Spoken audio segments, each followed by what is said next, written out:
Sanibonani molweni, ndiyanamkela kwi-SSTV ngesiXhosa.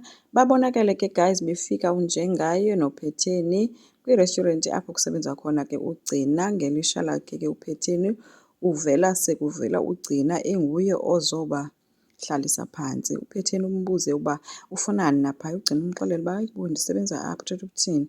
Hayi ke uPhetheni akhange abe nazo neentloni guys ezi zokumxelela ezitumeni uba bendithe ibhosi yakho mayigxothe nje apha. uGcina uthe ke ngokudelela kuyacaca uba kaloku awusekho powerful njengokucinga kwakho wena. uNjengaye yena bembuze nje uba uVusi uyayazi into yoba wena ulapha na. uGcina uthe andifuni kwanto indidibanisa noVusi.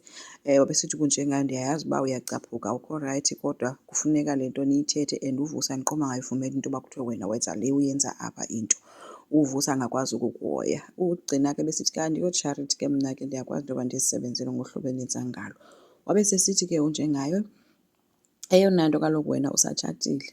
Wabe sithi uPhetheni utshatele phi? Wathi omnye hayibo senguDlamini lo mntu lona iyasihlaza yonke le nto ayenza apha, ngumakoti wakwaDlamini lo.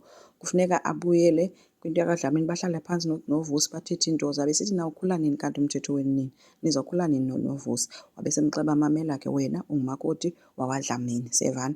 Watsho emkhumbuza ke ethi jonga umamela, siyohlala phaa phantsi ngoku kuloo tafile uzosibeka kuyo uze nemenyu sizosevwa nguwe. uPhetheni ebengafuni nova ke guys into emdibanisa nento yoba kuthiwe uzosevwa nguGcina and bethi mabahambe kwakulaa restaurant. But uNjengayo wema njengotata wathi ngumolokazana wam lo uzondiseva ngokwakhe. Bayohlala phantsi ke. Uthe xa bayohlala besebuza uPhetheni kanti ungakwicala likabani wena? Khange ayiphendule ke leyo uNjengaye.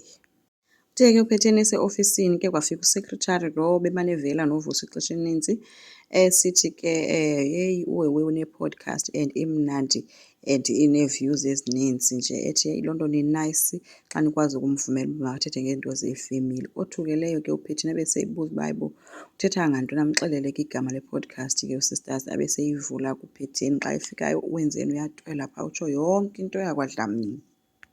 uWenzeni yena ubonakala ke guys eshawuta abasebenzi ngoba kaloku ngulo belahlekwe yifowuni yakhe. Ethi bamebele ifowuni ethi bayayazi into yoba bangade balahlekelwe nangumsebenzi ngale nto bayenzileyo. Besithi khona umama xa enova into yoba mna bendilahlekwe yifowuni ibiwe nini, niyayazi uba kungenzeka ntoni. Umama uve uthi hayi ke mntanam, eyona nto thina besiyenza sizama nje ukukunceda. Kuvele kwafika uPhetheni ke sebhizi ke uWenzeni evuya vele uba unene vele sithi umncedile mama ufike apha khona into endifuna ukuxelela yena. uPhetheni kangafuni nommamela kuvele wambuza uba wena Wenzeni sowune-podcast ngoku? Wavuma ke usisi esithi ewe ngumsebenzi wam omtsha lowo. Othukeleyo ke uPhetheni uthi kuPhetheni ngumsebenzi onjani wona lo uhamba uthetha ngeendaba zalapha endlini? Wathatha naloo fowuni ke yoxuthwa esithi sapha ndizodilitha yonke ububhanxa bale nto. Washiyeka ethe mekenxe ejonge abasebenzi ke. Kwabe sekufika noThemba ke uvele ke uPhetheni ulo mntana uWenzeni wazama uphusha iblame ke ethi nguwe wonke lo Themba. Jonga ngoku umamam uyandicaphukela ngenxa yakho. Uvele wangazi noba athini ke uThemba ngoba kaloku akenzanga nto. uThemba ke niwubone into yoba makakahambe aye kunina ngelithi ke ubethwa ngumoya. Apha afike unina evuyela igift esuka kuNjengaye ukucela into yoba le nto yabo ayikapheli. Ufike ekhalaza ke sithi hayi iyamdinisa into yalaa mzi, kukho idrama yodwa phaya. Uthi ngeke banothise noba andikho kakade abantu baphaya, andixelelanga nditsho notata uba ndiyaphi ngoba vele ngeke babone into yoba andikho. Uthi ndidikwe nanguWenzeni ondityhola ngayo yonke into lena. Uthi unomona laa mntana undidikile and uthi kudala ndizama into yoba ndibe ngubhuti orayithi kuye. Kudala ndizama kutata uba ndibe ngunyana amfunayo but akho nto ingumahluko endiyenzayo. Uthi kungcono ngoku bendihlala apha nawe bendine-peace njengoba sihlala sobayi-two apha. So uye wathi ke uNomfundo ungamvumeli uWenzeni akucaphukise. Wathi ndizayilungisa ngokwam yonke ke le nto. So ayikazi ukuphela ke idrama kaPhetheni noNomfundo because ngoku isebantwaneni. uGcina ke bencokola nebhosi yakhe ethi uza nee-ideas uba ngeyiphi enye indlela esingenza ngayo uba kube khona imali engenayo apha.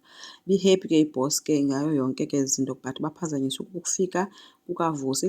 Ibhosi yabe seyisithi ke sengagoduka akho ngxaki eyamkhulula. Hayi ke besebona ke uVusi ke uGcina adikwe ke mbuza uba ufunani apha. uVusi uthi uzomcela ukuba bakhe baphume bayothetha bobayi-two nje into efana ne-date.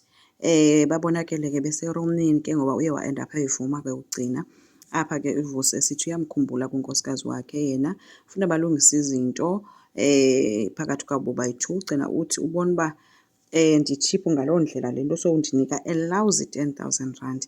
wandilaxaza kabuhlungu kangaka wandishiya ndingenakwanto.